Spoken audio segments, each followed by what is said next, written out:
Bueno, buenos días. ¿Saben lo que decía Rubens de nosotros, los historiadores del arte? Decía que nuestras conclusiones podían ser aceptadas por la mayoría, pero que al final todo es diferente de lo que en general se cree. Vaya, que al final todo es mentira. Y por favor, que nadie me malinterprete al inicio de esta conferencia. Por supuesto que no quiero desacreditar la labor del historiador del arte. Antes bien, al contrario, considero que la mirada profunda al arte es hoy más necesaria que nunca. Por eso, les propongo ahora el siguiente ejercicio. Les invito a que nos coloquemos todos delante de la imagen de las tres gracias y que finjamos desconocer la identidad de estas tres mujeres. No tenemos ni idea de quiénes son, ni qué hacen representadas además desnudas. Por sus pasos y la colocación de las piernas daría la sensación de que están como danzando, pero al mismo tiempo tampoco encontramos movimiento alguno, ni en los paños transparentes, ni tampoco en su cabello. De todos modos, no sé si están de acuerdo conmigo, pero da la sensación de que el pintor las ha captado en un momento posterior a una acción. Es como si estas dos mujeres de la derecha, que giran la mirada hacia la de la izquierda, la estuvieran como acogiendo, como si ella se hubiera acabado de incorporar al grupo y se hubiera acabado de desnudar. Así lo demuestra, por ejemplo, la ropa que está colgada del árbol. Parece como si Rubens nos estuviera invitando a decir que esa mujer de la izquierda, esa mujer rubia, tiene cierto protagonismo. Y como veremos lo tiene, porque es un retrato de su segunda mujer, Hélène Forment. Además, estas tres mujeres aparecen representadas en un paisaje idílico, en una naturaleza dorada. Arriba vemos una exuberante guirnalda de rosas y a la derecha un niño que sujeta una cornucopia y una fuente. Pues bien, delante de esta tabla de Rubens que representa las tres gracias, yo ahora mismo podría desplegar una conferencia académica documentada con los numerosos y fascinantes estudios y trabajos que hay sobre la pintura. Pero no lo voy a hacer. De hecho, reconozco que ya tenía redactada una conferencia, la tenía ya cerrada y me di cuenta de que tal vez no era lo que yo quería, porque la conferencia la planteaba ya desde la respuesta, desde la idea de que me encontraba delante de las tres gracias de Rubens.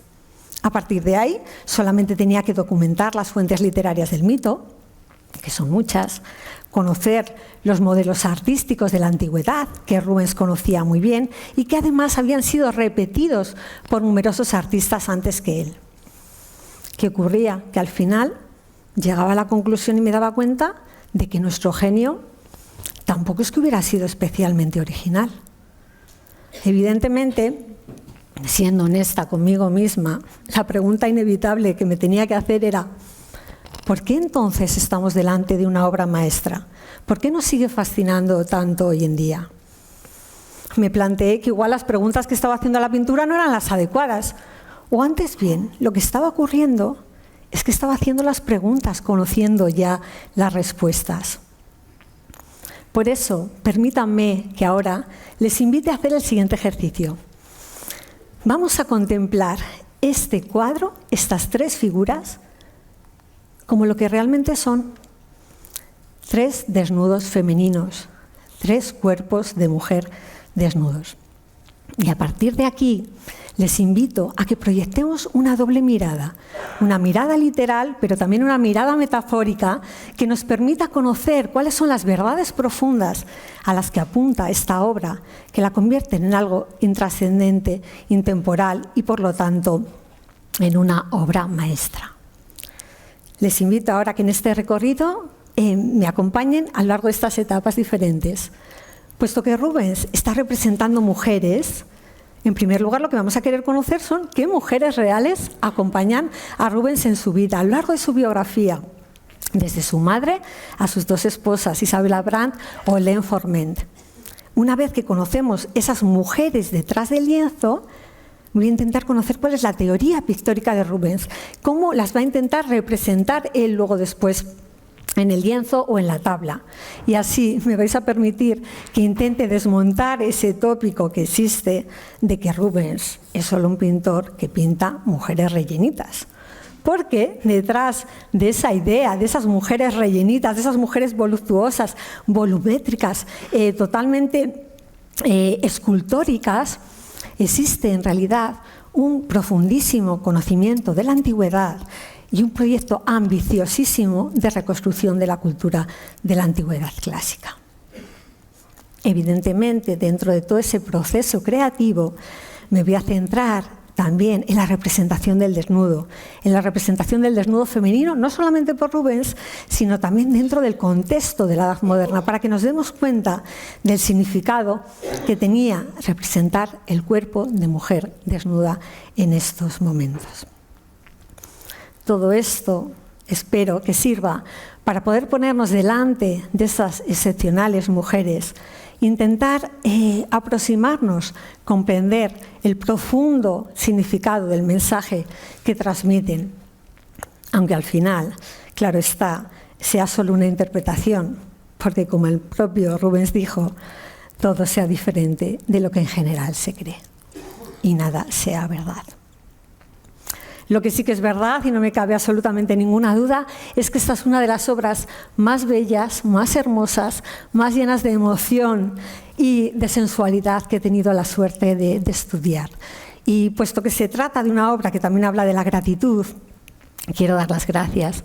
Gracias a la Fundación de Amigos del Museo del Prado, gracias al Museo del Prado, a mis amigos y compañeros en esta casa y sobre todo gracias especiales a todos y cada uno de ustedes por su sensibilidad y sobre todo por creer en la belleza. Porque como decía el príncipe Miskin en El idiota de Dostoyevsky, la belleza salvará al mundo.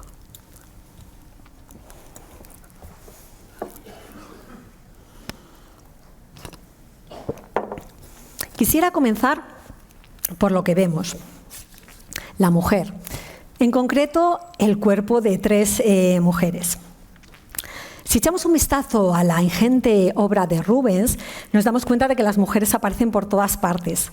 Aparecen en los retratos, aparecen en las pinturas religiosas y aparecen y mucho en las pinturas mitológicas.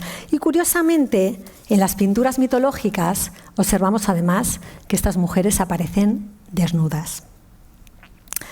Pero también, si observamos la biografía de Rubens, resulta que la vida de este pintor exitoso y uno de los grandes diplomáticos de las cortes europeas del siglo XVII corresponde a una imagen de éxito claramente patriarcal y masculina. Aunque si observamos directamente su biografía nos damos cuenta de cómo las mujeres desempeñaron un papel fundamental a lo largo de toda su vida, empezando por su madre, María Pippelink. Se ha querido identificar ese retrato allí a su izquierda con un retrato de su madre, a sus dos esposas, Isabella Brandt o la joven Hélène Forment. Sin contar, además, con la poderosa infanta Isabel Clara Eugenia, la gobernadora de los Países Bajos, o la reina madre María de Médicis, para la que también trabajó. Evidentemente, sin querer entrar ahora aquí en interpretaciones psicoanalíticas, es evidente que si hay un primer modelo de mujer, que en este caso sí que creo que debió de influir decisivamente en la vida y en la interpretación, en la concepción que va a tener Rubens de las propias mujeres, esa va a ser su madre, María Pippelink. María nació en 1538, formaba parte de una familia acomodada de comerciantes de tapices y se casa con este hombre de aquí de la derecha, con Jan Rubens. Jan Rubens era un jurista formado en Roma, que pronto se vio implicado en una serie de problemas políticos, religiosos en los Países Bajos, fue acusado de calvinismo y se tuvo que ir junto con su familia. Entonces con María tenían ya 4 hijos, tuvieron que vivir a Colonia. En Colonia, Jan Rubens entra al servicio de esta mujer que vemos en el centro, este grabado, esta estampa, que es Ana de Sajonia, que era la mujer de Guillermo de Orange. Entra a su servicio como asesor legal. Bueno, hay que decir que tal vez a lo mejor pasó los límites de la asesoría legal y al final se convirtió en un escándalo porque tuvieron un hijo juntos. Jan Rubens fue acusado de adulterio y al final, encerrado en un castillo. Durante ese difícil periodo, pues María es sorprendente porque se conservan las cartas y observamos cómo escribe cartas conmovedoras a su esposo, diciéndole que no se sienta culpable, que haría lo que fuera por sacarle de ahí. Y efectivamente así lo hace. Esta mujer, que era bastante culta, escribe cartas en francés y en latín a los Nassau y consigue, tras el pago de una cuantiosa cantidad, que Jan Rubens salga de la cárcel en 1573. Un año más tarde tienen a un hijo, tienen aquí a Philip, que vemos a la derecha, y 3 años más tarde, en 1577, en concreto el 28 de junio, el mismo cumpleaños que yo, pero unos siglos antes, nace Peter Paul Rubens.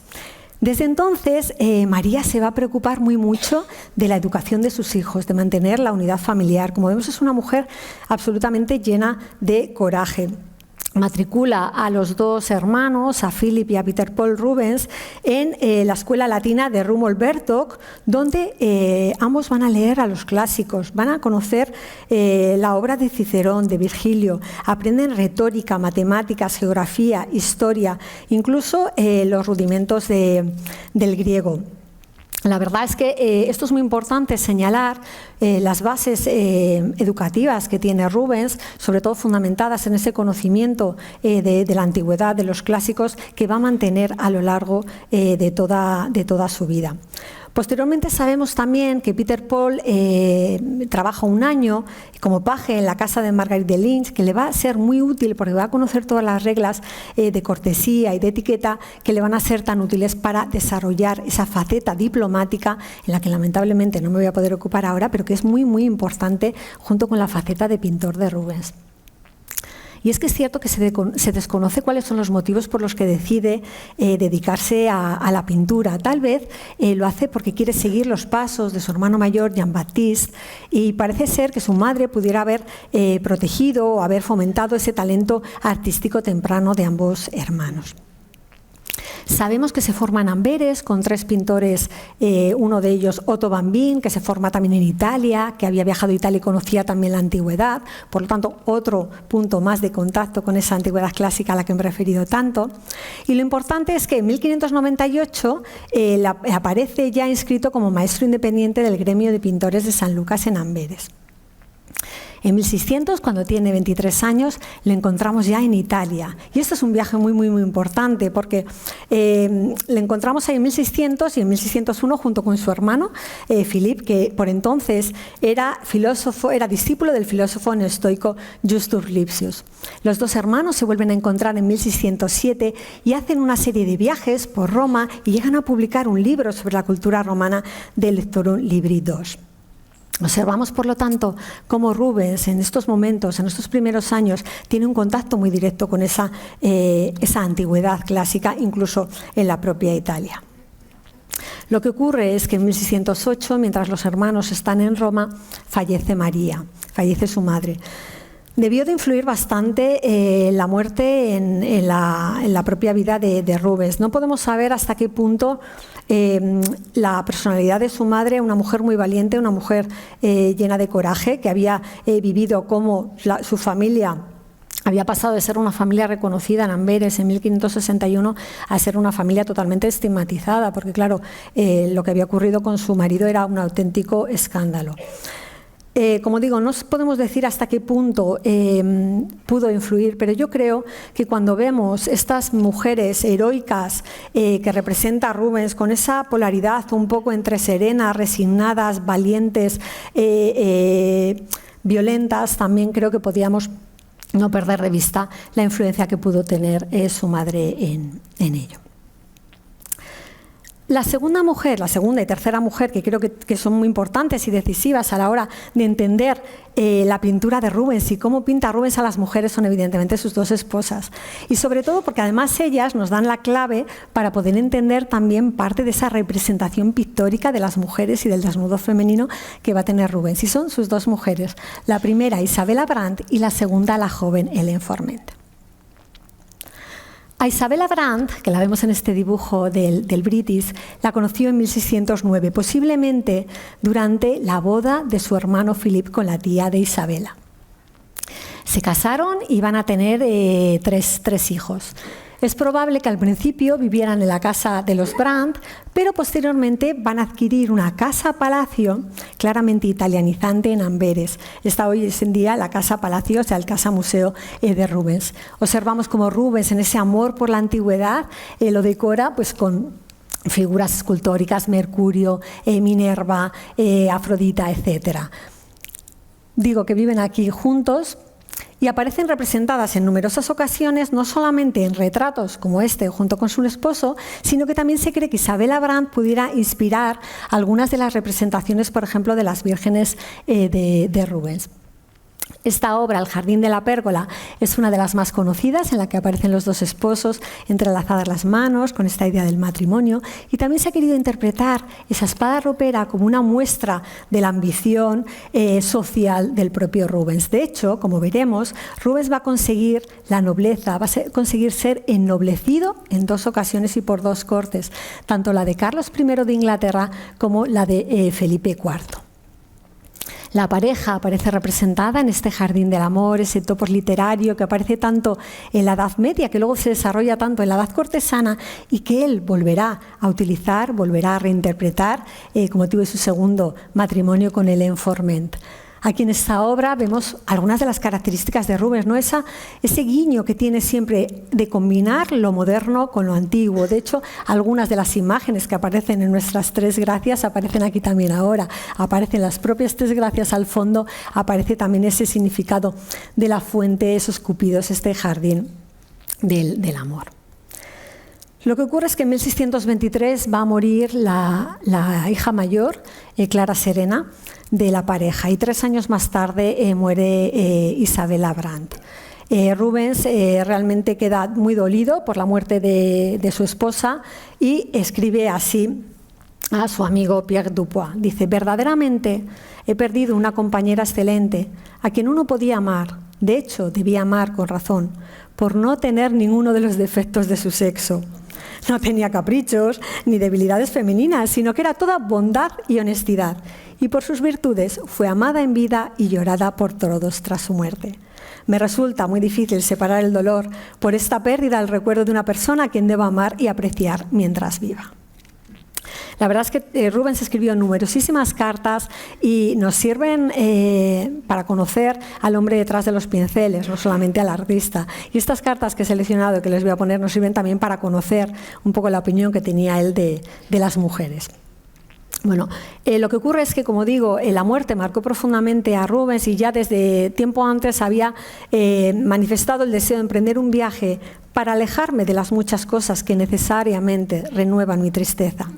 Y así le vemos que a finales de agosto de 1628 y hasta abril de 1629 le encontramos aquí en la corte madrileña, donde va a desarrollar una actividad artística inigualable. De hecho, Pacheco, en su tratado de la pintura, va a recoger y decir: parece cosa increíble haber pintado tanto en tan poco tiempo. Y es que realmente Rubens, cuando llega aquí a la corte, va a ejecutar hasta 40 cuadros, algunos de ellos por encargo del rey, de Felipe IV, otros encargo de infanta Isabel Clara Eugenia y otros por decisión propia, porque cuando ve la impresionante colección de pintura de Tiziano, sobre todo de desnudos femeninos, de las poesías de Tiziano, empieza a copiarlas casi de manera compulsiva. Ya volveré sobre este tema. El artista posteriormente para unos días en abril en Amberes y se va a Londres, donde va a desarrollar una actividad diplomática, va a conseguir firmar la primera parte del Tratado de Paz entre España e Inglaterra, y aquí consigue, como digo, la condición de caballero de manos de Carlos I. El caso, lo que nos interesa ahora, por no centrarme en toda esta actividad diplomática muy importante en la carrera de Rubens, lo que nos interesa saber es que durante estos 18 meses Rubens ya está cansado de las cortes, está cansado de tanta actividad diplomática, y él manifiesta que tiene deseos de respirar una vez más el aire de mi propio hogar. Y decide volver a Amberes. Y además, la vuelta en Amberes, en abril de 1630, pues vuelve con una energía renovada, pues porque le espera un enlace con esta joven y bellísima mujer, Hélène Forment. Hélène tenía 16 años, Rubens tenía 53 años.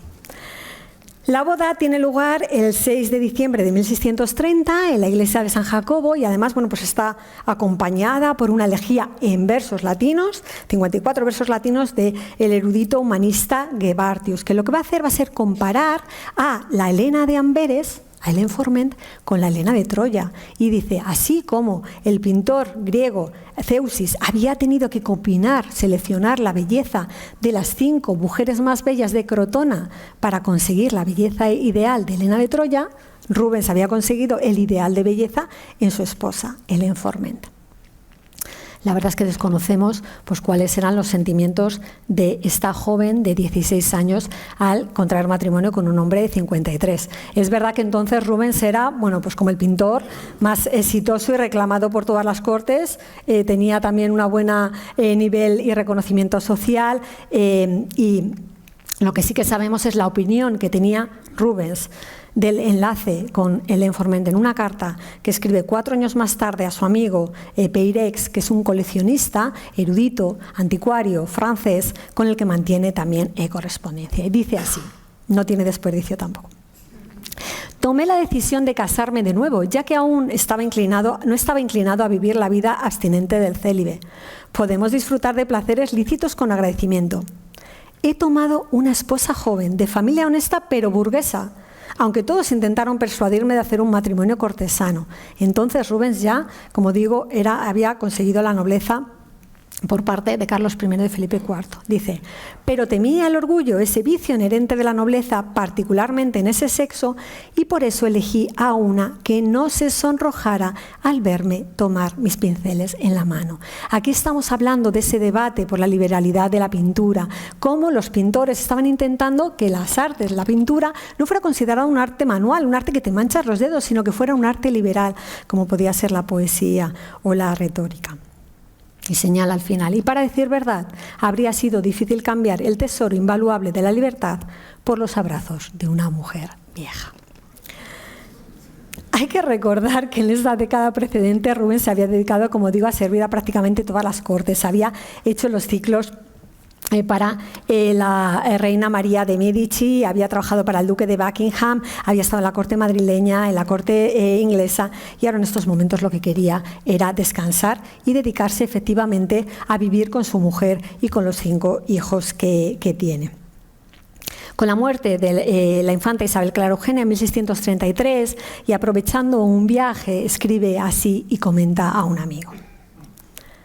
Tomé la decisión de obligarme a cortar este nudo dorado de la ambición, es decir, esta vida en las cortes, con el fin de recobrar mi libertad.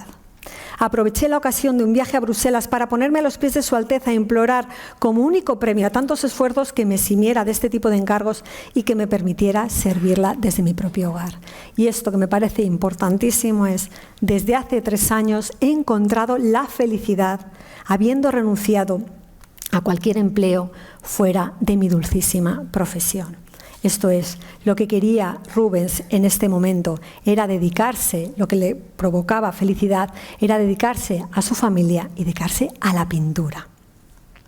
De hecho, se va a retirar, además de la casa que tiene en Amberes, tenía propiedades vecinas también, diferentes tierras, una granja, se va a retirar a la naturaleza. Observamos cómo en este momento pinta numerosos retratos, numerosas pinturas en las que aparece su mujer, no solamente en los retratos, sino también como modelo de otras figuras, como veremos. Y también va a demostrar esa sensibilidad por ese momento presente, por esa representación de la naturaleza, incluso captando fenómenos meteorológicos como pudiera ser este arco iris, la vegetación, el sol, la lluvia, tal y como vemos en la pintura de las 3 gracias que nos ocupa. Pues bien, hasta aquí ya hemos visto, ya he intentado conocer o aproximarnos un poco a quiénes eran esas mujeres reales que acompañaron a Rubens a lo largo de su vida. Ahora lo que me interesaría es, una vez que las conocemos, una vez que conocemos la biografía, es intentar entender cómo las lleva él al pincel. Y aquí es donde voy a intentar, como digo, desmontar esa idea de que Rubens es un pintor que pinta señoras rellenitas, porque detrás de esa manera de representar a estas mujeres, como digo, se esconde un conocimiento, un intento de recuperar la antigüedad. En parte, este mito, ¿no?, de las mujeres voluptuosas, mujeres relleñitas, lo encontramos en el siglo XIX. Aquí tenemos, por ejemplo, una caricatura de Burgos, que es caricatura de una anunciación de Rubens. Pero como ya he señalado, detrás de esta manera tan escultórica de representarles está ese proyecto que tiene Rubens de intentar recobrar y recuperar la antigüedad. Y para ello lo va a conseguir, pues como muchos pintores hacían, la idea de la mímesis desde el primer momento, que es la representación de la naturaleza. En segundo lugar, el conocimiento de la antigüedad y de la obra de los antiguos. Y luego después también, gracias a la influencia de dos pintores que le van a fascinar y que realmente van a influir también en esta manera de representarlo, que va a ser por una parte Miguel Ángel y por otro lado Tiziano. Ya me he referido al principio, lo he venido contando, cómo Rubens tenía una intención desde el primer momento, desde la formación en esta escuela latinista, un contacto directo con la antigüedad. Cómo se había formado con un pintor que había viajado a Italia, que conocía también la antigüedad clásica, cómo había estado en Roma en 1600, en 1608 y cómo se había dedicado a copiar obras antiguas, a dibujarlas y a copiarlas continuamente. De hecho, Rubens también tenía un cuaderno de notas del que se ha podido extraer un ensayo de Imitationes Statuarum, de la imitación de la escultura, en el que recogía la importancia que él consideraba que tenía el estudio de las obras de la antigüedad clásica y la importancia que tenían para los propios pintores. De hecho, para Rubens, la escultura clásica era la forma ideal, era la forma que mostraba la figura humana en su estadio perfecto. Pero también advertía a los pintores y les decía, ojo, cuidado, hay que saberse adaptar al género de la pintura. Y así lo decía en este párrafo del ensayo que transcribo ahora. Dice, para algunos pintores la imitación de las estatuas antiguas ha sido sumamente útil y para otros perniciosa. Yo he llegado a la conclusión, sin embargo, de que para lograr la mayor perfección en la pintura es necesario aprender de los antiguos. Es más, estar tan enteramente poseído de ese conocimiento que pueda difundirse por todas partes. Pero ojo, debe aplicarse con juicio, de modo que no huela lo más mínimo a piedra, porque varios pintores ignorantes e incluso algunos hábiles no distinguen entre la materia y la forma, entre la piedra y la figura. Es verdad que Rubens sí que consiguió transformar, porque si se dan cuenta, y veremos luego después algunos ejemplos, consigue copiar esas obras de la antigüedad, pero consigue transformar la piedra a carne, ¿no? La carne es pintura, la pintura es carne, como dice Lucian Freud. Incluso su primer biógrafo, Giovanni Pietro Bellori, reconoce que Rubens admiraba a los modelos de la antigüedad, dice, pero los alteraba con tanto estilo que no dejaba forma ni vestigio para reconocerlos. Ya lo veremos algunos ejemplos cuando veamos los ejemplos de modelos para pintura de desnudo. Lo importante es que Rubens va a seguir manifestando ese gusto, esa pasión por la antigüedad a lo largo de toda su vida. En todas las cartas que ya he comentado, en esa correspondencia con eruditos como Peirex, en los que citaba con una absoluta facilidad y capacidad citas en latín de Virgilio, de Horacio, de Ovidio, de Tácito, de Juvenal, y los citaba porque además los leía, porque tenía una biblioteca impresionante llena de obras y tratados de la antigüedad, desde las historias de Heródoto, Tucídides, biografías de filósofos griegos, obras de arte antiguo como las imágenes de Filóstrato, Plinio el Viejo o Vitruvio. Además, ya hemos visto esa casa, Palacio de Amberes, que además estaba decorada al exterior por un friso en grisalla con las pinturas del pintor griego Apeles. De tal manera que si hay un pintor que rebosa antigüedad por todos los poros, ese es Rubens. Y hay que fijarse cuando vemos también esas figuras, esas mujeres tan volumétricas.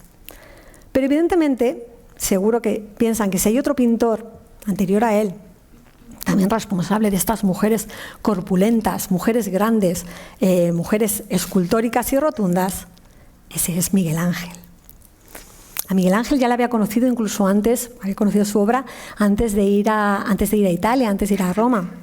De hecho, copia la perdida Leda y el cisne de Miguel Ángel en Amberes. Cuando pasa por Florencia, copia La noche de las capillas mediceas.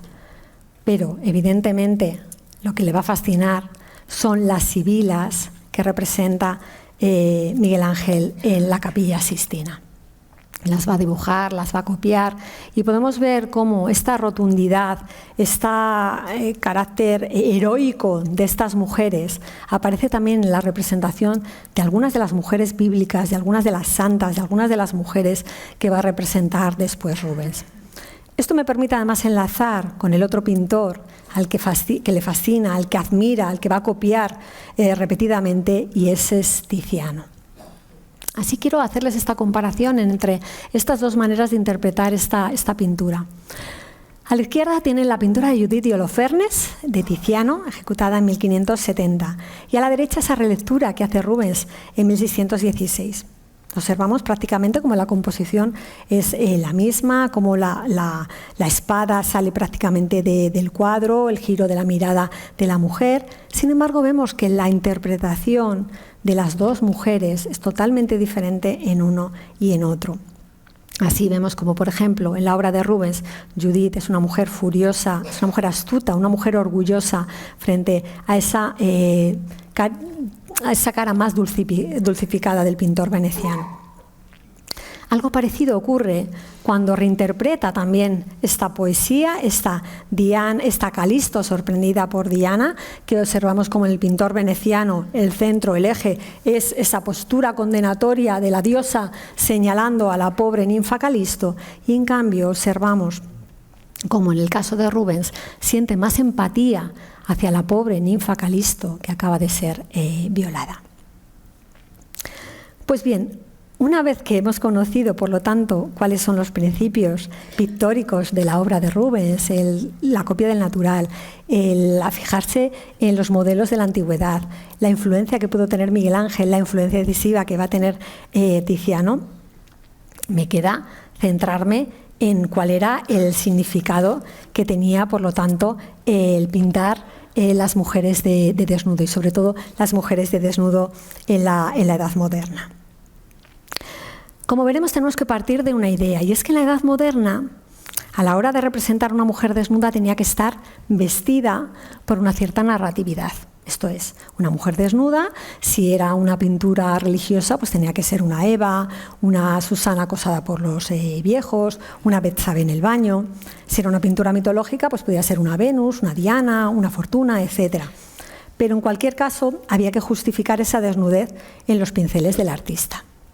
No existía el género de la pintura de desnudo como tal. Casi yo creo que tenemos que pensar y esperar a Goya para que la maja desnuda sea una maja desnuda, sin nombre y género como tal. En el caso de las figuras de desnudo de Rubens, observamos cómo tienen una doble interpretación, porque por un lado van a ser admiradas, pero por otro lado se las va a considerar un poco problemáticas. Digamos que van a estar demasiado desnudas. Y me van a permitir que, para explicarles esto, eche mano de una escena, casi una escena fotográfica, de una situación que ocurre justo un año antes de la muerte de Rubens. Estamos en febrero de 1639 y el cardenal infante Fernando escribe a su hermano, el rey Felipe IV, desde Bruselas, para informarle de una obra que el rey había pedido a Rubens sobre el juicio de París, que había tardado mucho en terminar, pero que por fin él había concluido. Y le dice que además es de lo mejor que ha hecho nunca Rubens. Solo tiene un pequeño defecto, y lo señala así. Dice que las diosas están demasiado desnudas, pero es imposible convencerlo a Rubens de corregirlo, ya que sostiene que es esencial para la apreciación de la pintura. Y esto es muy importante, esto que dice ahora. Venus en el centro es un retrato de su esposa, y el parecido es excelente, sin duda, ella es la más hermosa aquí. Desconocemos la reacción de Felipe IV, desde luego que le debió de gustar, porque la pintura la envían en mayo de 1639, no la cuelgan en el Alcázar junto con las otras 62 pinturas de Rubens que existían en la residencia oficial, y lo colocan en el Palacio del Buen Retiro, ya saben, esa residencia de ocio que tenían los monarcas para la que parece que había sido encargada. Me interesa muchísimo este episodio porque pone sobre la mesa una serie de ideas que vamos a examinar ahora juntos. En primer lugar, el juicio crítico que existía en la corte española, eso de que las diosas están demasiado desnudas. Esto quería decir que por una parte se las consideraba bellas, pero que por otro lado era un poco problemático esto, ¿no? En segundo lugar, la decisión de Rubens, que vemos que en estos momentos, se morirá un año después, sigue pintando sin ningún problema desnudos femeninos monumentales. Esta pintura mide casi 2 por 4 metros. Y además, en estos momentos Rubens ya no tiene ningún tipo de problema para no hacer caso a sus patronos. De hecho, no lo piensa modificar. Y en tercer lugar, que creo que eso es lo más importante, es la afirmación que hace el cardenal Infante, que dice: es que una de estas mujeres, la Venus, es un retrato de su mujer. Esto es, esta mujer desnuda que aparece aquí representada es una mujer real, es una mujer pintada del natural. Hay que tener en cuenta, como ya les he dicho, que Rubens entonces ya era miembro de la corte española, también su mujer, y a lo mejor retratar a una mujer desnuda, tan desnuda en la corte española, era cuanto menos provocador. Tal vez lo que tenemos que entender entonces es cuál era el significado, qué interpretación tenían, por lo tanto, las pinturas del desnudo en este momento de la Edad Moderna. Tenemos que pensar entonces que todos los desnudos que pintaba Rubens respondían a mujeres retratadas del natural. O más aún, ¿era habitual que las mujeres posaran desnudas delante de los artistas para que las pintaran? Para explicarlo, me van a permitir que eche mano de otro episodio histórico. Ahora vamos a hacer un flashback, nos vamos a ir hacia atrás en el tiempo.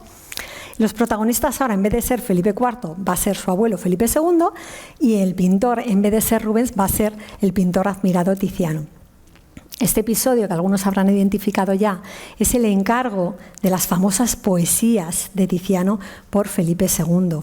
Esta serie de pinturas basadas en fuentes mitológicas, sobre todo Ovidio, que como ven, el principal, si no en común, el protagonismo es el desnudo femenino.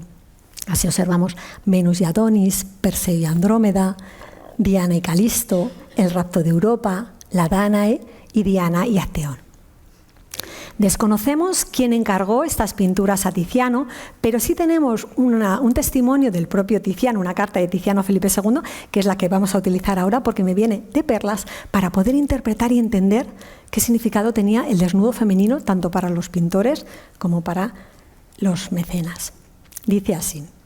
Esta es una carta que escribe Tiziano a Felipe II y le dice: y porque la Dánae, que vemos en la escena, que llaman de a vuestra majestad, se veía toda por la parte delante, he querido en esta otra poesía, para variar, y hacerle mostrar la contraria parte para que resulte el camerino, donde había de estar más agradable a la vista. Pronto os mandaré Perseo y Andrómeda, que tendrán una vista diferente a estas, y también Jasón y Medea. ¿Por qué es importante esto que dice Tiziano?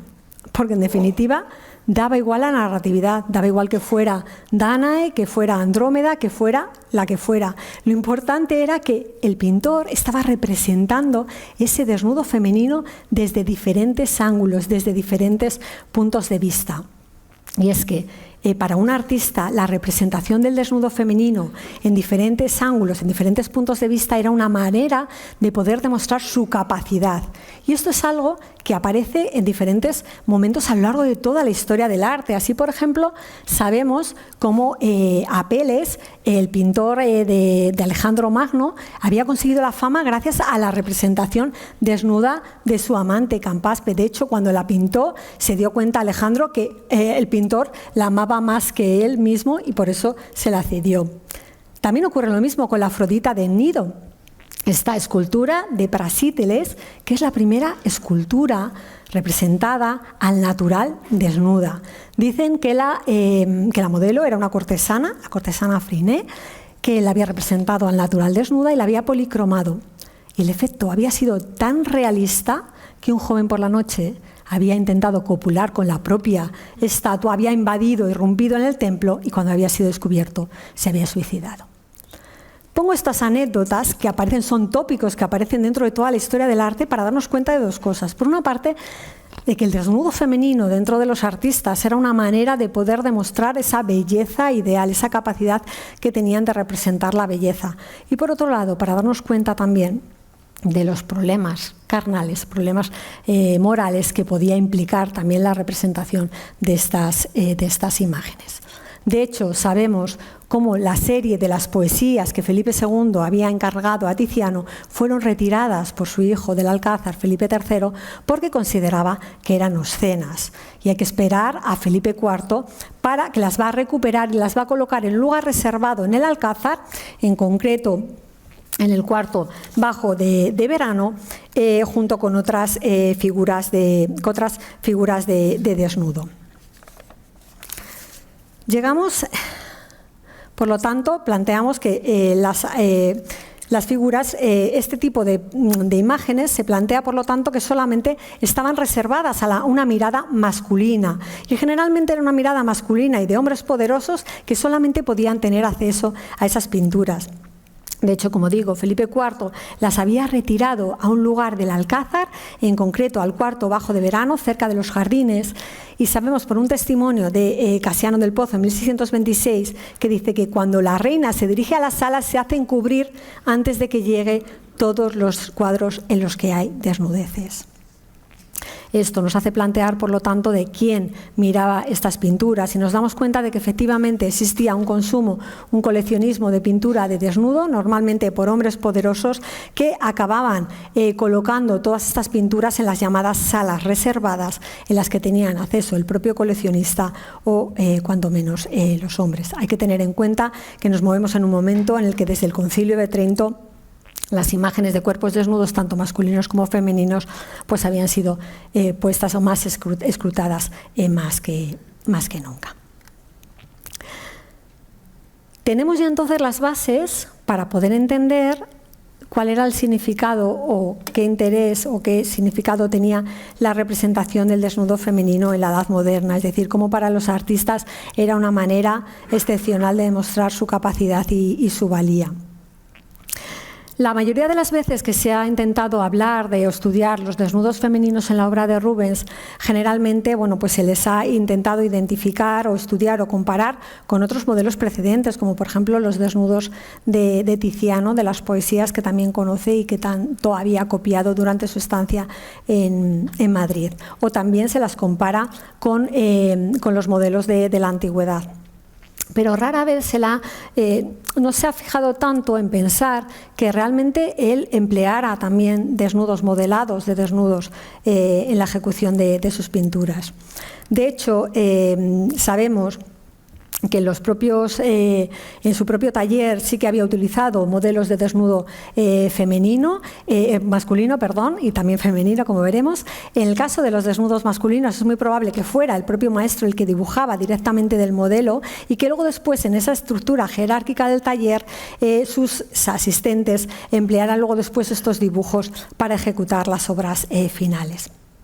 Es sorprendente también cómo en muchas de estas obras Rubens combina ese modelado del natural, esa representación del natural, también claramente con otros modelos de la antigüedad que él también conoce y que tanto había copiado. Y así, por ejemplo, en estos dibujos de dos estudios de un joven visto de perfil, girando hacia la izquierda, evidentemente enseguida nos viene a la mente esta escultura helenística del Espinario de los Musei Capitolini que pudo conocer. Y lo mismo ocurre con esta Venus agachada que copió en la colección Gonzaga cuando pasó por Mantua y que, si se dan cuenta, desde otro punto de vista la podemos encontrar en numerosas obras de Rubens. La encontramos esa mujer agachada ahí en La Matanza de los Inocentes. Esta es también, esta mujer, la misma gesto es la Susana acosada en la Susana de los Viejos y también es esa Venus frígida. De tal manera que Rubens lo que estaba haciendo era retomar esos modelos de la antigüedad, eso que decía que era la perfección absoluta de la representación del cuerpo humano, y estaba consiguiendo darles vida, les estaba consiguiendo convertir en carne, convertir en piel. Y así lo recogía en su propio estudio de Imitationes Statuarum, al que ya me he referido, ¿no? Cómo el pintor tenía que ser consciente de que la carne, la piel, los cartílagos, por su carácter, por su naturaleza diáfana, suavizaban, por lo tanto, la piedra. Y había que intentar disfrazar, ¿no?, ese modelo de la antigüedad que se encontraba detrás. Pero es evidente que si pintar la figura humana del natural, ya fuera usando modelos escultóricos de la antigüedad o modelos reales, en el caso masculino era complicado, pues mucho más difícil era en el caso de las mujeres, en el caso de pintar mujeres desnudas del natural. Hay que tener en cuenta que en Italia ya existían antecedentes y si bien es cierto que normalmente pues en los talleres, en las academias italianas existían numerosos medios para poder estudiar la anatomía del cuerpo femenino, ya fueran pequeñas figuritas de terracota, de cera, de bronce, maniquíes articulados, sabemos que en Roma y en Venecia sí que existían el modelado de mujeres desnudas del natural. De hecho, tenemos hasta testimonios escritos en Venecia de pintores como Lorenzo Lotto o Benvenuto Cellini que hacían arreglos privados para que las mujeres posaran delante de ellos desnudas. Evidentemente, todos sabemos que la posición de una modelo femenina del natural desnudo pues se prestaba un poco, estaba expuesta a abusos y de hecho la línea entre los modelos del natural, sirvientas domésticas, prostitutas o trabajadoras sexuales, la verdad es que era bastante difuso. Aquí vemos algunos de los modelos de mujeres del desnudo de Rubens. Pero es que sabemos que incluso pintoras, la famosa pintora Artemisa Gentileschi, de la que al menos 1/3 de las obras de ella conservadas representan desnudos femeninos, hizo este tipo de arreglos con las mujeres, a las que pagaba bien por su pose. En una carta que escribe a su mecenas Antonio Rufo en Nápoles en 1649 le dice así: los gastos para contratar modelos femeninas desnudas son elevados. Créame, señor Antonio, los gastos son intolerables porque si 50 se desnudan, apenas una es buena. Y en esta pintura, se refiere al baño de Diana, no puedo usar una sola modelo porque hay 8 figuras y se deben pintar diversos encantos. De manera que, por lo tanto, sí que existía este modelado del natural, que era, es cierto, más frecuente en Italia y que a lo mejor era menos frecuente en los Países Bajos. Porque es verdad que en los Países Bajos todavía la desnudez se consideraba ofensiva y es cierto que normalmente esta idea del modelado al natural normalmente aparecía en los juicios de las prostitutas, porque si no se las consideraba, modelado al natural no se consideraba como algo, como un delito, sí que era prueba de un tipo de vida un poco disoluto. En todo caso, aunque poco a poco se van siendo más habituales este tipo de academias, y tenemos que pensar también en un pintor de los Países Bajos del Norte, que sabemos que sí que utilizó estos modelos de mujer desnudo femeninos, ese es Rembrandt, que por lo menos las pintaba del natural desde la década de 1630 y es posible que utilizara también este tipo de arreglos privados. Lo que es evidente es que Rubens estaba viviendo en este momento. Rubens se había formado además en Italia, por lo tanto era permeable también este tipo de prácticas, ¿no? De utilizar modelos del natural, y sabemos que lo hizo. De hecho, tenemos por ejemplo esta carta, entre las numerosas cartas que estoy citando, en la que escribe a un amigo suyo cuando va a ir a París y le dice: te ruego que arregles, amigo mío, que reserves para mí, para la 3ª semana después de esta, a las 2 damas y a su sobrina. Dice, porque tengo la intención de hacer en tamaño natural 3 estudios de sirena y estas 3 personas me serán de gran y enorme ayuda, tanto por las expresiones sublimes de sus rostros como por su magnífico cabello negro, que me resulta difícil encontrar en otros lugares, y también por su estatura. La carta no está fechada, pero es muy posible que se refiera a esas 3 sirenas que aparecen en primer plano en este cuadro, que es la llegada de María de Medici a Marsella y que es uno de los 21 cuadros que ejecuta para la reina madre de Francia, Rubens, y que se podría fechar en 1623. Con todos estos ejemplos que les he puesto ahora sobre la mesa, pues nos damos cuenta de que evidentemente Rubens sí que utilizaba a las mujeres, sí que las representaba y las modelaba del natural. Y en el caso, por ejemplo, de las 3 gracias que nos ocupamos ahora, creo que él lo que estaba haciendo podía estar imitando lo que había dicho Tiziano, y era intentar demostrar su valía, pintando en este caso el retrato de su mujer desnuda desde diferentes puntos de vista. Y si había un mito, una manera de vestir ese desnudo que le iba a servir de lujo para poder representarla desde diferentes puntos de vista, este va a ser las 3 gracias. Creo que en este punto ya podemos detenernos a pensar quién eran entonces estas tres mujeres, quién eran estas tres gracias, qué conocía Rubens del mito, qué conocía de las fuentes literarias y artísticas y que le llevaron, por lo tanto, a tomarlas, a elegirlas para representar esta obra al final de sus días, y en una obra que posiblemente, debido a sus dimensiones, debido a su tamaño, debido a su preciosidad, había ejecutado él para sí mismo.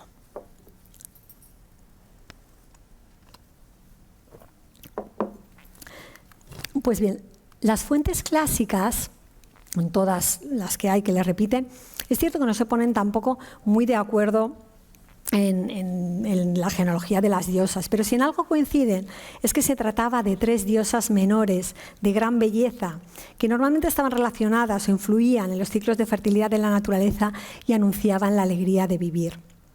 Generalmente formaban parte del séquito de Afrodita, por lo tanto estaban relacionadas con el amor, se las consideraba jóvenes de gran belleza y portaban la belleza en todas sus formas, ya fuera lo físico, lo intelectual, lo artístico y lo moral. Las gracias, también llamadas cárites, eran generalmente tres, al menos así lo dice Hesíodo en la Teogonía, que es la fuente literaria que generalmente se utiliza como fuente más conocida para documentarlas. Hesíodo, en la Teogonía, decía que eran hijas de Zeus y Eurínome, hija del océano, de encantadora belleza. Le dio las tres gracias de hermosas mejillas y nos proporciona el nombre. Se llamaban Aglaya, belleza, brillo, esplendor; Eufrósine, júbilo, gozo, alegría; y Talía, abundancia o florecimiento. Esto son la belleza, la alegría y la abundancia. También Homero las cita en la Ilíada, en la Odisea. En la Odisea las menciona como las gracias danzantes, y esto nos interesa porque, si nos hemos dado cuenta, en la iconografía da la sensación de que están como danzando, y normalmente es un baile que se identifica a los ritos de fertilidad con los que normalmente aparecen también asociadas estas diosas. También se las vincula con el matrimonio y aparecen citadas en los epitalamios, en los cantos de boda, junto con Himeneo, y así, por ejemplo, las menciona Safo de Lesbos el siglo VII a.C. De tal manera que estas tres mujeres las vinculamos con el amor, las vinculamos con la belleza, con la alegría, con la abundancia, con la fertilidad, con los matrimonios. Pero no solamente tienen esta lectura, también tienen una segunda lectura que sobre todo se relaciona con su propio significado, porque caris significa también generosidad, favor, merced. Y normalmente en los escritos de la Grecia arcaica se las relacionaba sobre todo con esa idea de conceder un favor y de ser devuelto. Existe un texto que voy a transcribir aquí también ahora completo, porque es muy importante y muy interesante, porque consolida esta representación iconográfica en la antigüedad y que se va a repetir luego constantemente, y van a repetir artistas anteriores a Rubens y el propio Rubens. Es un texto de Séneca. Recordamos cómo Rubens se había formado y había tenido contactos en esa escuela neoestoica, por lo tanto todo el estoicismo él conocía claramente estos textos. Se trata de un párrafo de Beneficis de Séneca. Dice: ¿por qué las gracias eran tres hermanas, con las manos entrelazadas, sonrientes, jóvenes y vírgenes, vestidas con paños sueltos y transparentes, como los representa Rubens? Según algunos, una entrega el beneficio, otra lo recibe y la tercera lo devuelve. Y dice: ¿por qué bailan en círculo? Porque un beneficio pasa de mano en mano y vuelve a quien lo dio. La belleza del todo se rompe y se interrumpe, pero es perfecta cuando es continua. Esta manera de representarlo, y sobre todo en la época tardohelenística, se va a consolidar, porque anteriormente a veces las gracias aparecían vestidas, pero a partir de este momento van a aparecer desnudas, y son numerosísimos los ejemplos, no puedo poner aquí todos, de esta manera de representar a estas tres mujeres desnudas y en diferentes posiciones. Considero que Rubens conocía estas dos interpretaciones, esa interpretación vinculada con el amor, con la plenitud, con la fertilidad, con el matrimonio, pero también con la gratitud. Y observamos cómo este modelo lo habían repetido otros artistas a los que él también admiraba. Es el caso, por ejemplo, de Rafael, que la representa en varias ocasiones. Este ejemplo está en el Museo Chantilly hacia 1504, pero también la representa en la Farnesina. También, por ejemplo, Botticelli la representa en esta parte de la primavera con esa lectura neoplatónica en la que vuelve a repetir esa iconografía que hemos visto que había ya sentado las bases en el texto de Séneca y que se repite por doquier en la antigüedad. Y es evidente que en esta difusión de los modelos iconográficos desempeñan un papel fundamental las estampas, como esta de Marco Antonio Raimondi, que fue muy difundida y que sigue también estos modelos escultóricos clásicos. Nos damos cuenta, por lo tanto, que Rubens, que conocía todas estas fuentes del mito, que conocía todos estos modelos de la antigüedad, pues tampoco había sido muy original y les había copiado literalmente. ¿Qué es entonces lo que hace que esta obra sea fascinante y nos siga fascinando, por lo tanto, hoy en día? Pues tal vez lo que tenemos que hacer es hacer zoom, acercarnos a la pintura y darnos cuenta cómo estamos ante una obra ambiciosa, tanto en su concepción como en su resultado y en su ejecución brillante. Voy a intentar a través de estas imágenes, pero por supuesto que tienen que ir luego después a la Galería Central a comprobarlo por ustedes mismos, porque por muy buenas que sean las imágenes, nunca captan esa ambición y esa plenitud que tiene esta magnífica obra.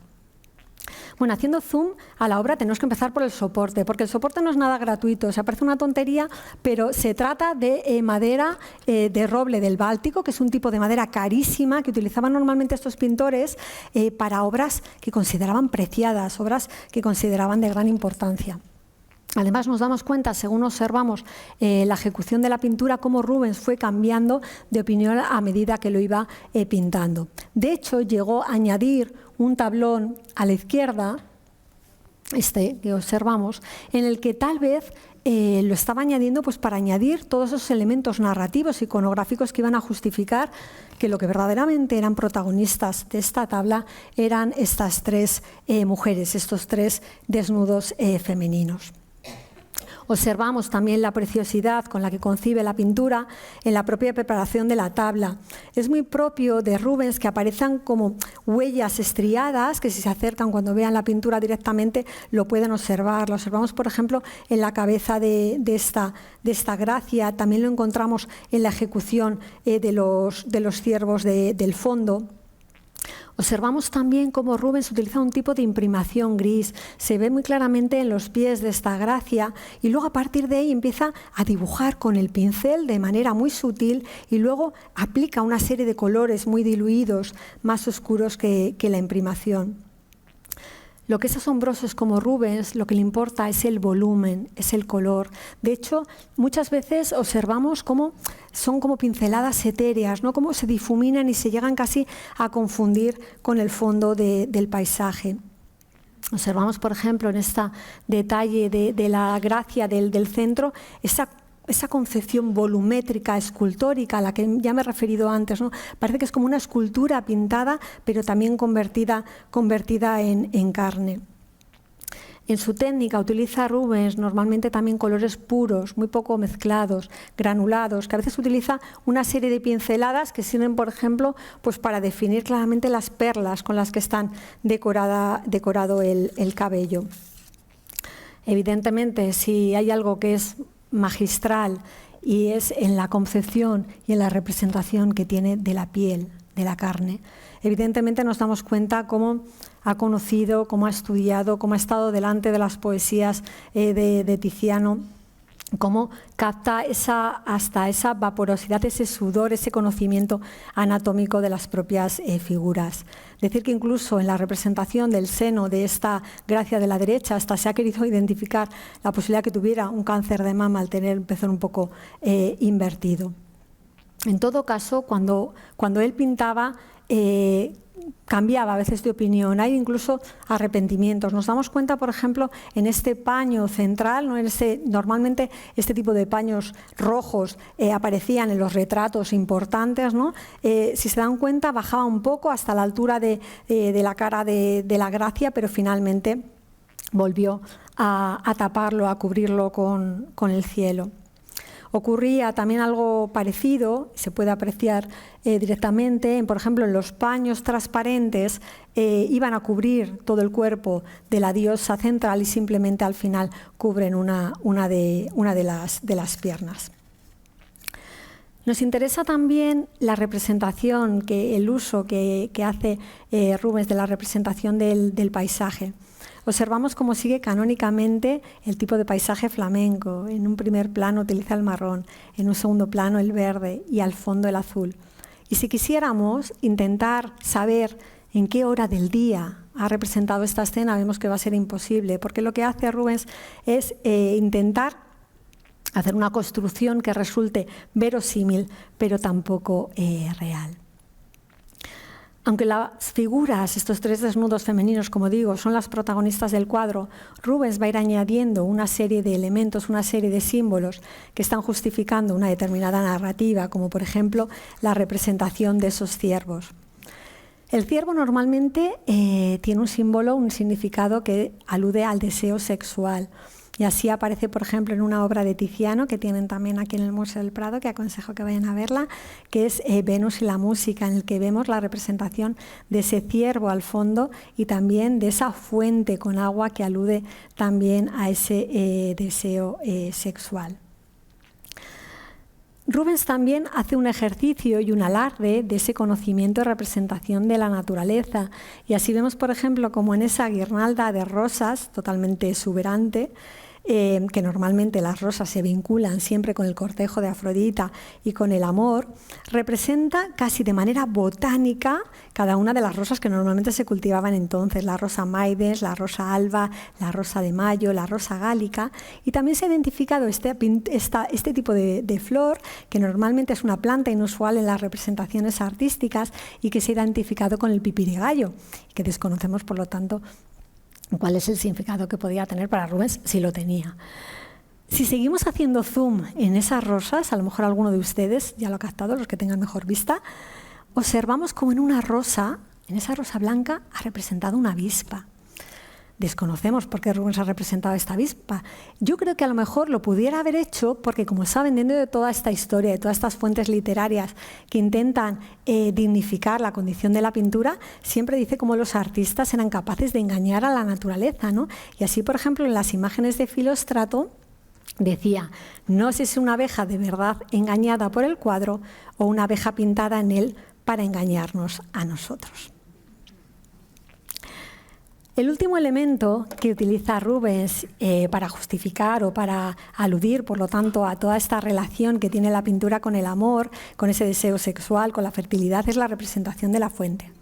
Observamos cómo, precisamente en ese tablón que añade, representa a un niño con una cornucopia, que es el símbolo de la abundancia, y de ahí mana un chorro de fuente, de agua. Ya lo hemos visto en el Venus y la música de Tiziano, lo vemos aquí en Venus, en Amor Sagrado, Amor Profano, en el cual Cupido está removiendo el agua para que verta el agua de ese chorro de la fuente y por lo tanto pueda fecundar las plantas, ¿no? Es una alusión al deseo sexual y a la fertilidad. Y de hecho Rubens lo va a seguir utilizando, lo va a seguir empleando en otras obras, incluso de carácter religioso, como esta Susana y los viejos, en la que aparece, como digo, también esa fuente.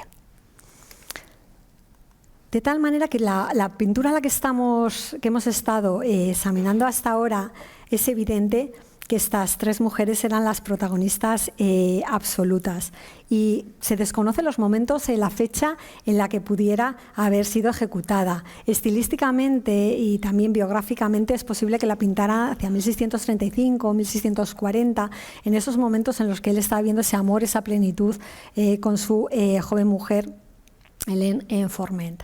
La siguiente vez que aparece inventariada es en 1640, como digo, a la muerte de Rubens, entre sus bienes personales, lo cual la dimensión de la tabla, el propio soporte, el hecho de que apareciera su mujer desnuda, evidentemente da a entender que era una obra privada, una obra para el propio pintor. En 1666 la encontramos en el Alcázar de Madrid, debió de ser, por lo tanto, adquirida por Felipe IV a la muerte del pintor, aunque desconocemos el momento en el que lo hizo. A finales del siglo XVIII, como ocurría con todas estas pinturas de desnudo que se las consideraba un poco obscenas para el gusto, pues fueron retiradas junto con otras tantas a la Academia de Bellas Artes de San Fernando, y en 1827 se trasladarían al Museo del Prado, donde formarían parte de la llamada sala reservada, que se podía acceder pero con cierta reserva, donde estaban todas las pinturas de desnudo, hasta que en 1839 se crearon las salas de la pintura flamenca y hoy en día la pueden contemplar en la Galería Central. Pues bien, llegamos así al final y por eso les pediría que volvamos un poco al principio. Yo cuando comencé esta conferencia les dije que al final todo resultaba ser diferente de lo que en general se cree, como decía Rubens. ¿Y qué es lo que creemos ahora, después de esta hora juntos? Bueno, pues creemos que sabemos quiénes eran estas tres mujeres, creemos que sabemos lo que representan, pero esta es nuestra nueva mentira, la mentira que necesitamos para acercarnos a la pintura. Porque de hecho no tenemos ni idea de por qué Rubens decidió añadir esta tabla de la derecha. Tampoco sabemos por qué pintó la avispa, ni lo que estaba pensando cuando retrataba a su mujer, Hélène Forment, desnuda y sabía que otros hombres podrían verla. Lo único que sabemos es, como nos decía Platón, es que las imágenes nos hablan desde su eterno silencio y nosotros, pobres mortales, intentamos escucharlas. Yo creo que Rubens, en estos momentos, al final de su vida, pintaba la belleza, la luz, la carne, la piel. Se había dado cuenta al final que lo que realmente le hacía feliz era la pintura. Ojalá todos encontremos eso, la cosa que nos hace feliz mientras la hacemos. Por eso les deseo que cada cosa que hagan sea una metáfora de lo que son. Y cuando paseen por la galería, deténganse delante de estas tres mujeres, olviden por un instante que saben quiénes son y contémplenlas como la vez primera. Muchas gracias.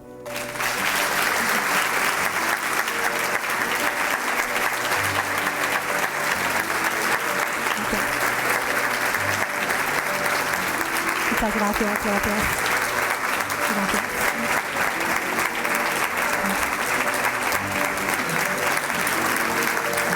Muchas gracias. Gracias.